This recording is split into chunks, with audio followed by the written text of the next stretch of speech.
This is Becky Gannon, and I'm mad about miniatures. As Halloween approaches, my thoughts have been turning to all things spooky. I've fallen in love with the detail, imagination, and execution of Lauren at Southern Gothic Dollhouse. Her haunting and hauntingly beautiful dollhouse is sure to inspire you this Halloween season. And if you listen carefully, you'll hear not a ghost, but Pickles, Lauren's beloved pug. Let's get started.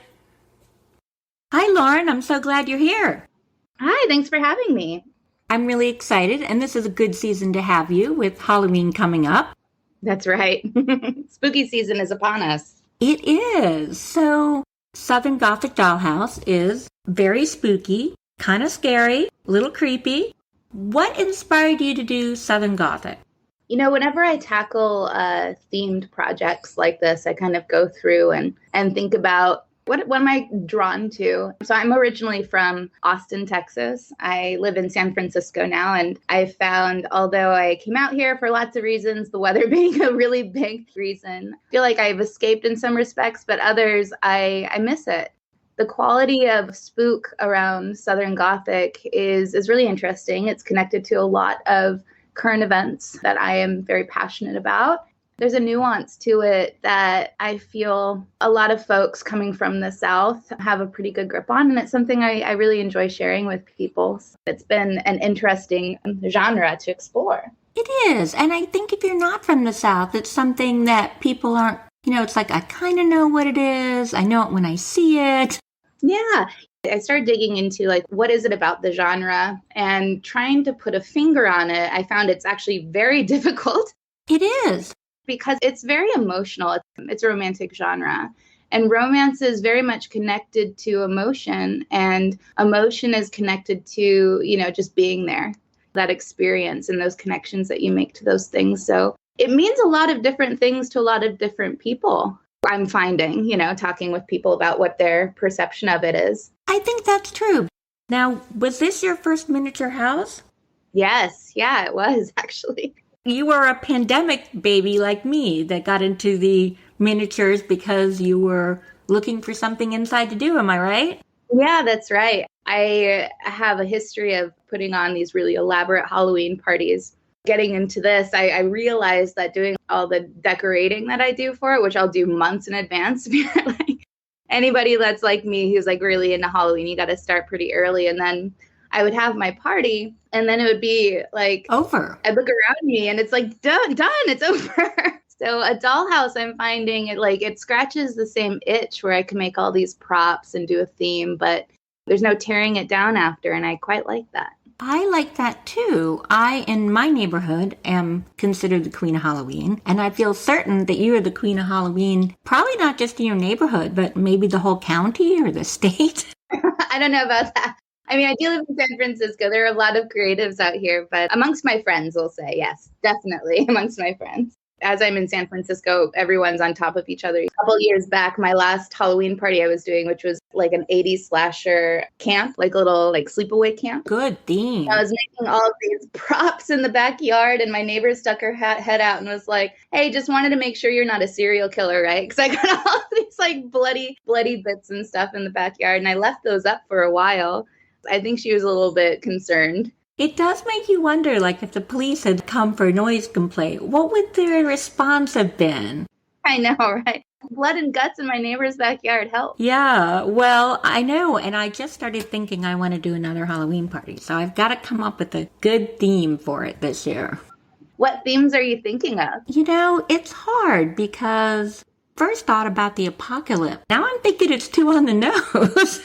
Zombie crawls are really big before the pandemic, but I kind of feel like zombies are over. Zombies are over? Don't you think? Are they passé?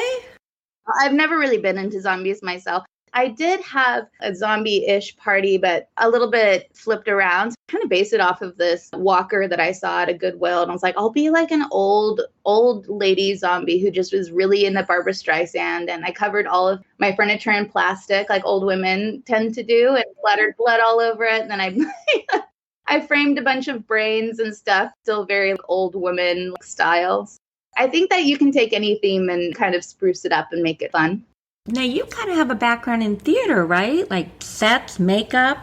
I do, yeah. I started off at Texas Christian University and I transferred to UT Austin after a couple years. But those first 2 years I was at TCU, I was really into the idea of being stage manager and a set designer until, I looked at the trajectory and it's really difficult to be an actor. And it's even more difficult, I think, to be a stage manager because there's only one per show. But I was really into it. I loved it. I had some really great mentors. I was a paint grant, so I ran the paint studio and I learned a lot of really great techniques. I didn't think I would ever use it again. I was so sad when I changed my major, but I'm finding I'm using all of it. I learned how to, make blueprints, which is very helpful for a dollhouse, even if you're building it from kit, just to make sure that you have the drafting, especially if you're doing like built-ins and things, having that drafting know-how. Yeah. And a little bit of that construction and knowing how to make wood grain with paint. And I can match paint to any color I could match by eye. It was really, really helpful in designing this, I found. I see that in your work. It does remind me of a theater. Oh, thank you. I really like following set designers. I mean, there's a really interesting crossover with dollhouse makers and set designers, because set designers, if you're making a room of a house, it can't be hyper realistic. It needs to somehow be kind of a caricature of itself so the audience knows where to look. Some things might be bigger than they would be in real life. And so that caricature tells a story itself. I think that the set is a character in a lot of these plays. And they're really creative. Sometimes I just look at these things and I'm like, wow, how did they come up with that? That's a really good tip. I follow a lot of interior designers, for some of those ideas to see kind of what's in and get ideas. But I don't really follow a lot of set designers. Listeners, let's all do that together. Yeah, I highly recommend it. They're really exceptionally creative.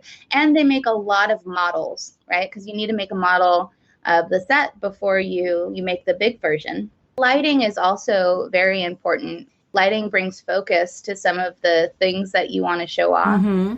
But something that's also really interesting and a skill that is a really clever one to have. When you go onto the stage is a lot smaller than you think it would be, right? Like when you're in the audience, if you're watching like Lion King, for example, really excellent set design, but then you go onto the stage and it's really tiny. And when you have a dollhouse, these rooms are really small. And it's like, how do I fit all this stuff in here, They are very small. Yeah, theater, I've actually done a lot with theater behind the scenes and cool. in different areas. And yes, a set is very small and it has to fit a couple different things. And sometimes it has a couple different rooms in it. And it's very important where the doors go and all of that. So I'm just going to leap into the last thing I saw on your Instagram. You made a baby tooth chandelier. I sure did. That was wild. I've never done anything like that before. I have zero experience with jewelry making, but I feel like I just took a crash course in jewelry making. The surprise to me is it's hen's teeth, baby teeth, and pearls. It's prettier than I expected. Thank you. I appreciate that. When I read that you were going to do it, I was a little bit like, ooh. I think a lot of people were. I've gotten that. I've gotten lots of messages I did not know what to expect with this. I was expecting something very garish. I'm really proud of myself with it, actually. When you put something in an object like teeth, the challenge is making it still look beautiful. It almost looks like pearls or some kind of coral. Yeah. My goal was when I was making it, I wanted, imagining someone being across the room and seeing it and going over to it and be like, that's really interesting. It's really beautiful. It's all gold, lots of, what looks like to be pearls. And then when you look closer, that's when you see the teeth. So you don't notice the teeth until you look really close. I think that's kind of the theme of your dollhouse. The closer you look. One of the reasons I think yours is so scary, I was trying to figure out why yours is scarier to me than others. And I think it's because there's a lot to think about. I look and I try to figure it out. It's like a puzzle. And then the more I try to explain it to myself, the scarier the story I tell in my brain. That is a huge compliment. Thank you so much, Becky. That is so sweet. I really appreciate that. It is true. And then just that horror of, oh, it's a pretty chandelier. Oh my God, it's teeth. That's what I really love about miniatures, is when you look really closely at them and the details that some people have taken. That's, I think, where the magic is. Oh, yes. God is in the details. So I have to ask you, where did you get your teeth? Oh, sure, yeah. There's a woman named Amanda Palmer who I just adore. She's married to Neil Gaiman, and she was in the Dresden Dolls a while back. And she's a performer. She's fantastic. And I watched this TED Talk of hers that I highly recommend. I can send you the link after this if you want to share with everybody. Yeah. I think it was called The Art of Asking. And she used to be a busker, right? Like she'd be on the street and she would perform and people would give her money. She learned from doing that, of putting herself out there and just asking in return for the art that she was giving, that people could support her in doing that. And she pulled that into her work as a now very successful musician. And the takeaway is be vulnerable and just ask and give your art freely and vulnerably. And the relationship that you can make with people can be really beautiful, and people will want to support you because you have that connection. I've developed this really beautiful connection with so many people with this dollhouse, which has been a delightful surprise to me. And so I just asked people on Instagram if they would be interested and willing to give me their baby teeth for this art piece. It was really touching how many people believed in me and in the art that I do enough to trust me with them. So I just asked. No, that is a lot less creepy than getting them at auction. Yeah, that's funny. I've gotten wisdom teeth from Etsy before. That was my first go with teeth. I have those in my flooring in my bathroom, but this is a different thing. You can't find baby teeth online. You just can't. There's probably a good reason for that. I agree. Now, I don't want to give too much away, but there's definitely an influence from sharp objects in your house from the book. Yeah. Are there other books that influenced the design or the decor? Yeah, there sure is. So this project, I've read some Southern Gothic, but I wouldn't call myself, an expert by any means. So the project is me also giving myself focused to my book list, right? So I'm still reading as I go and pulling stuff that I like into the house. But what exists so far, some books that I've read over the years and recently that have a really big influence are A Rose for Emily, which I would say is the biggest influence of the house, and The Yellow Wallpaper, which isn't particularly Southern Gothic, but a theme that I have in my house is, the idea of freedom and entrapment, right? What does that mean? And especially for women, like what is the domestic space and the horror of being trapped in a house, but also feeling the agoraphobia of domesticity of the time. That's interesting. For me, I think that'd have to be in the laundry room. Yeah. But maybe now I need to make like a haunted laundry room where the clothes come up and guilt me or something. Yeah. I can see that for sure. I was not a huge watcher of Oprah, but I watched her once and I remember her saying something like, the house speaks to women in a way it doesn't speak to men. Huh. And what she meant by that is, and this is true, you come in and you're like, oh, I need to unload the dishes. Oh, I see over there's a little puddle. Oh, and you see all these things and you think I have to do them. Where most men, they come in and the house does not call out to them in that same way. I really feel that is a learned thing from society. Oh, totally. Yeah. It's a conversation. My husband is an absolute doll. He's a feminist. And we have these conversations all the time. And I love that he's willing to sit with me and unpack all of the things that for many generations have brought us to where we are in our partner dynamic. Oftentimes, men in heteronormative relationships, they don't see it. Don't see the things that need to be done. It's something you have to learn. When I think of being trapped in domesticity, women traditionally, the house is kind of like it's a ball and chain, but it's also pride and joy. Yeah, exactly. And there are books like Fried Green Tomatoes, where like the kitchen, for example, is something that I've been really exploring in particular, right? Because the kitchen is a place.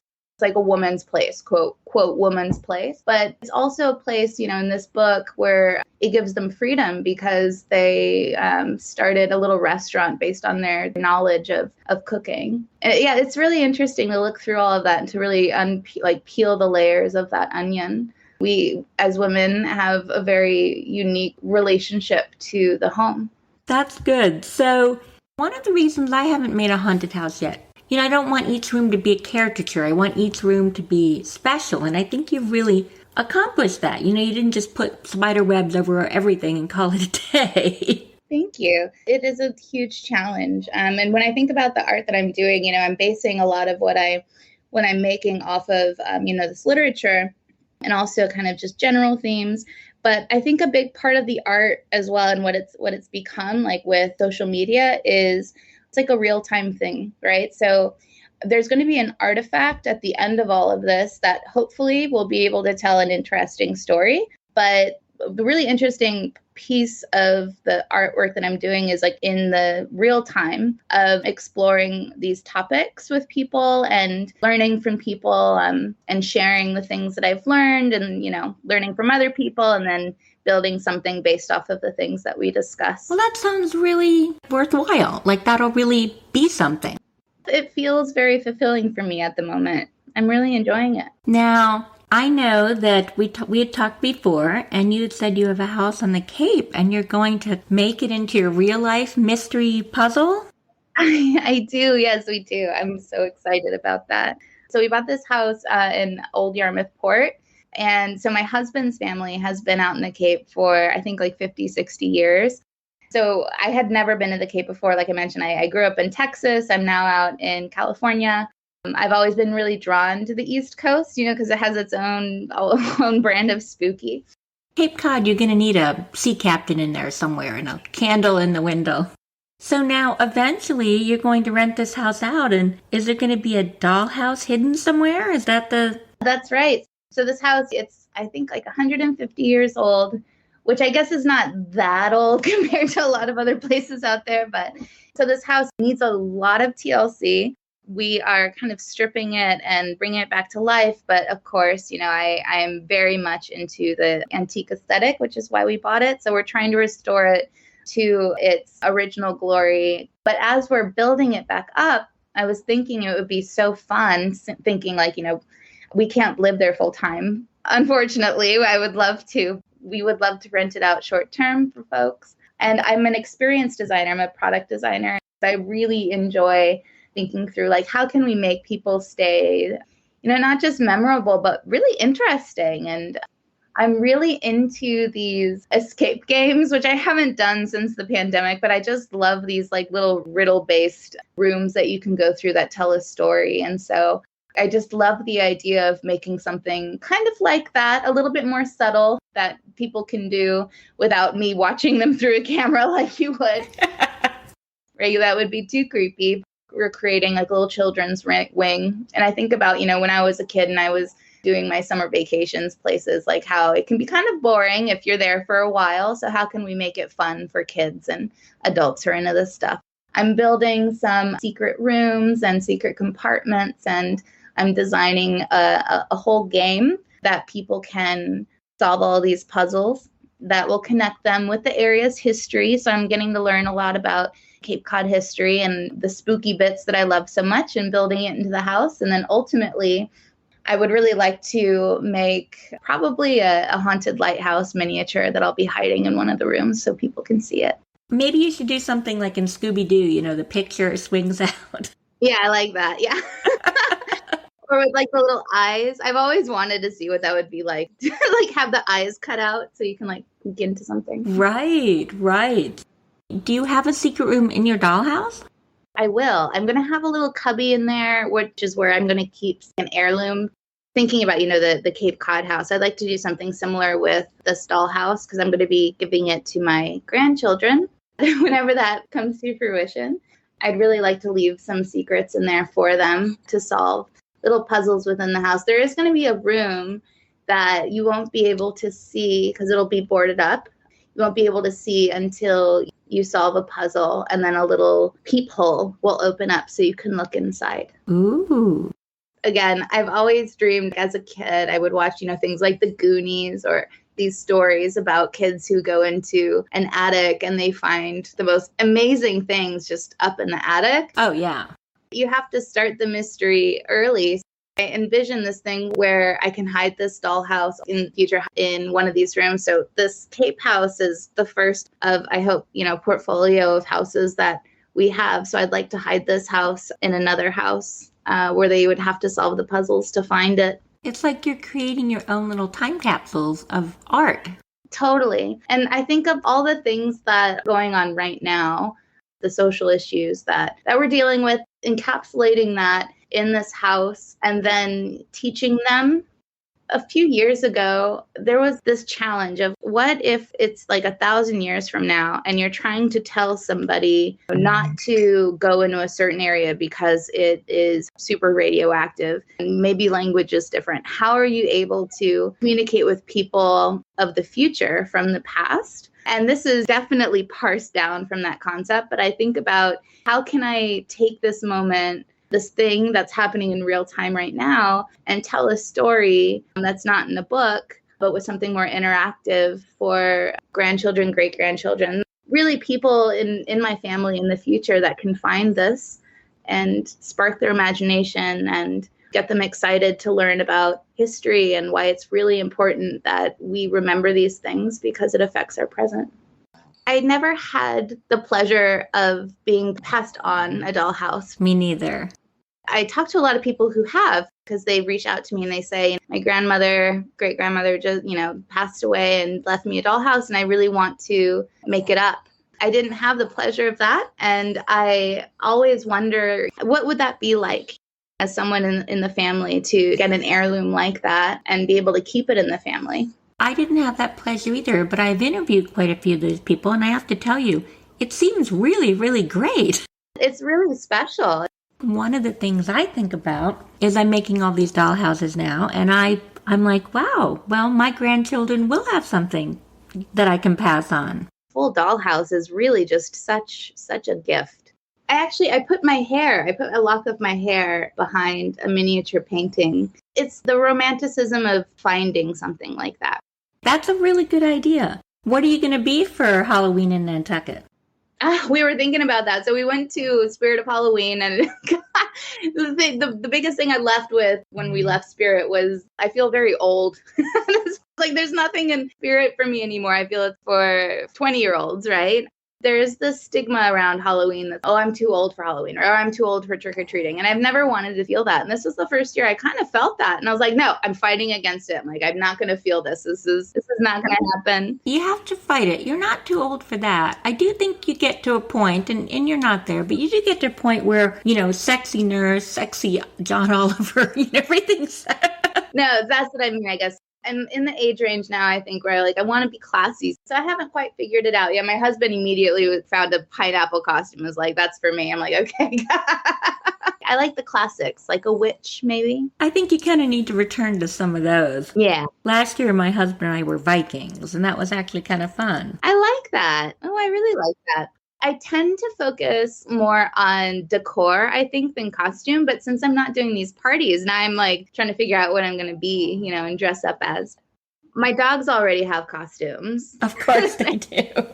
So I have 2 little black pugs and Pickles, who I'm holding right now, who if you hear her snoring, that's Pickles. I was going to say, listeners, I think you can hear Pickles snoring. She's wheezing and snoring. That's not me. I'm not that old. I know, it's Pickles. Yeah, she's snoring.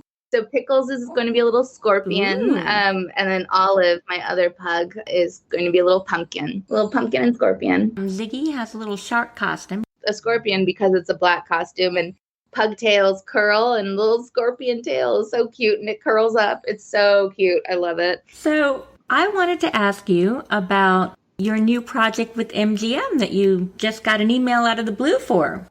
Yeah, for the Addams Family. I'm so excited about it. The second movie is coming out, the animated movie of the Addams Family. So yeah, they reached out to me and they asked if I would be open and interested in making a little something to promote the movie.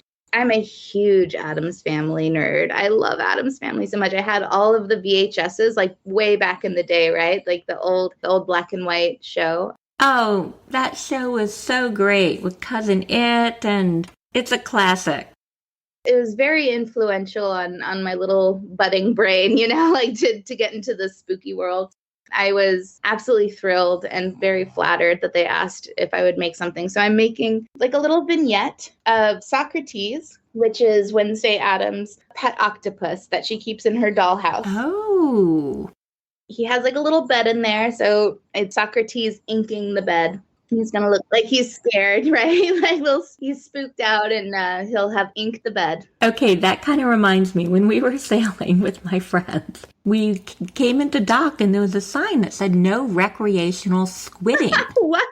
No recreational squidding. What does that mean? I don't know. What? I Googled it. I still don't know what it means. Oh my God.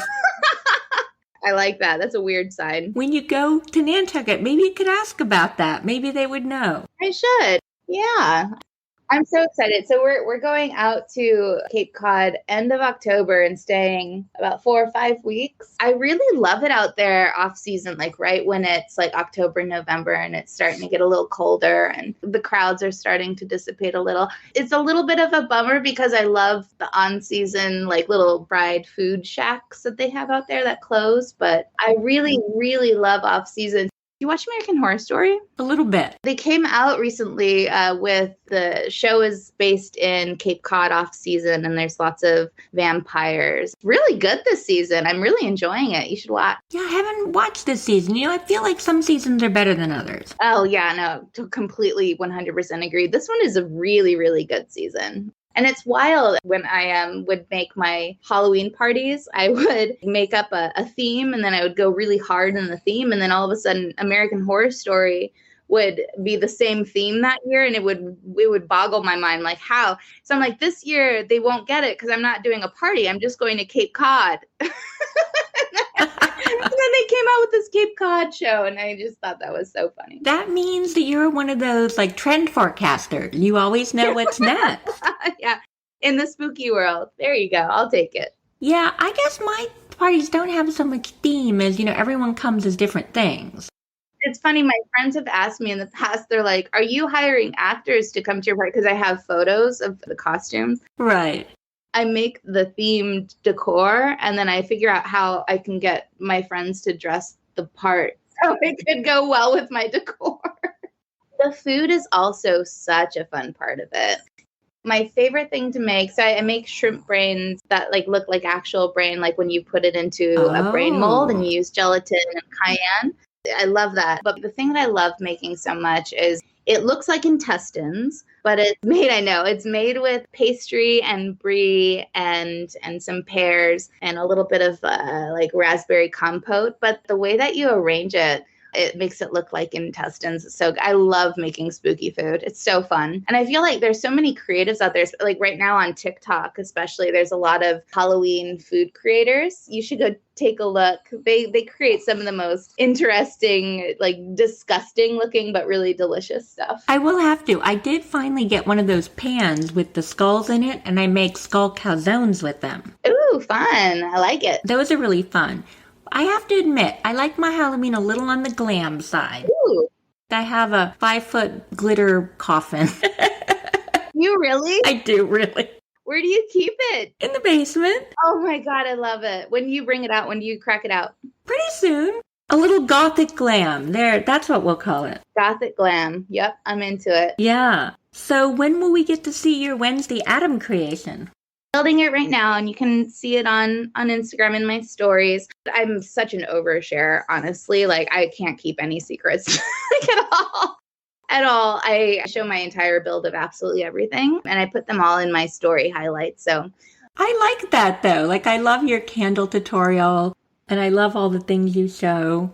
Oh, cool. I love that you share how you do it. Now, I do want to ask you how you do your spider web. So spider webs. I am a spider web snob. And yours really are the best of the best.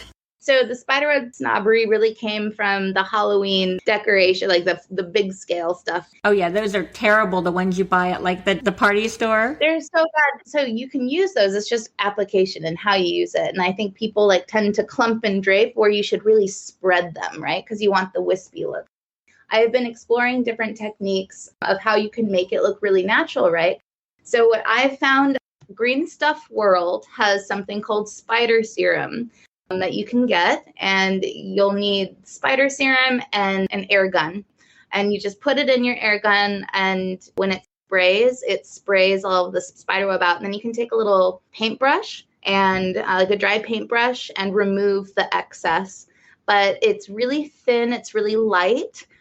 As I'm building my things, I'll do applications every once in a while, because over time, the spider webs will start to kind of break down a little bit, and it'll start to look more natural over time. And it sticks in the places it should and goes away from the places it should. A lot of people I've seen use, like hot glue gun, like the strings. Yeah, I tried that. I don't know. Yeah. It didn't work great. Doesn't look as realistic as this stuff. It's really easy. And airbrush guns these days, they're really cheap. I think I got mine on Amazon for like $40. God, I remember when they were like hundreds of dollars. So you can get them for a pretty good price. It's really good to apply like even coats of paint on things and spider webs. There you go. So one thing I noticed is, you have a lot of ripping, a lot of distressing, and then all of a sudden there's these beautiful, precise parquet floors. I have PTSD from those things. They take so long. I know you made them yourself, and they look like they took about 1,000,000 years. I would say, like, you always try to figure out how you can cut corners, but with parquet floor, There's no cutting corners. There's no cutting corners. Like, you are literally cutting corners, but you can't actually cut any corner. You got to do it. And so what I found when I was first getting into this, and I was really enamored with some of these miniature makers flooring, and so I reached out to several of them and like, how the heck did you get this look? And I forget who it was, and I hate that I forget because I always love mentioning who it was that taught me these things. This is so long ago, but she mentioned she was using wood veneer, like guitar wood veneer. And I found a ton of these different wood veneer strips, which are all like hardwood. So you can get like actual mahogany or, actual maple, actual zebra, all that stuff. So I bought a bunch of those, and they have like almost a fabric-y paper backing. So when you cut them, they don't flake. Oh, that's nice. Yeah. So they're strips. And then I got the chopper, which was honestly, if I didn't have the chopper, I don't know how I would have done this at all. And then, made the pattern. But I really wanted it to showcase the grain of the wood, like the natural grain of it. So when I was diving into this, I'm like, it's fine, it's just shapes. And I was like, but the grain has to go a certain way, because if you look at it this way, it's a completely different color versus the other. Absolutely. Yeah, but there's, Pinterest. I go to Pinterest and I look up a bunch of patterns and kind of invent something that goes with the area. I didn't really want to stain anything. I wanted it all to be, actual real wood that all you had to do was kind of polish. But just the precisions. I mean, if you're off by even a little. I know. You're working in millimeters at that point. You really are. So X-Acto knives are your best friends. But it took me a week to do the parquet flooring in my library. But I mean, this is like hours and hours. So I'd be like on a call, like in a meeting, like cutting parquet floor.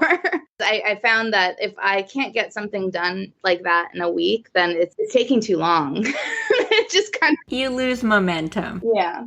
When I look at a room and I think of, what are the major things that I want to give a lot of attention to? And then like, what are some of the things that I can cut some corners or not be as detailed in? And so like the library was like, I really want the ceiling and the floor to be like super top notch. And I want them to be highlighted. And then everything else can kind of fall into place. Design works best when there are a couple of features. If you have a feature wall and a feature floor and a feature whatever, then it's hard to know where to look. It's overwhelming. I got the Dollhouse as a kit. I was quarantining, and how I kind of entered the miniature space is there's this incredible creator. Her name is Lady Delaney. Oh, I love her. Isn't she amazing? She's incredible. And so I'm really into like curio and like WonderCom oddities stuff. And I think I was like on Etsy, and I was looking up oddities to put in my real shelf.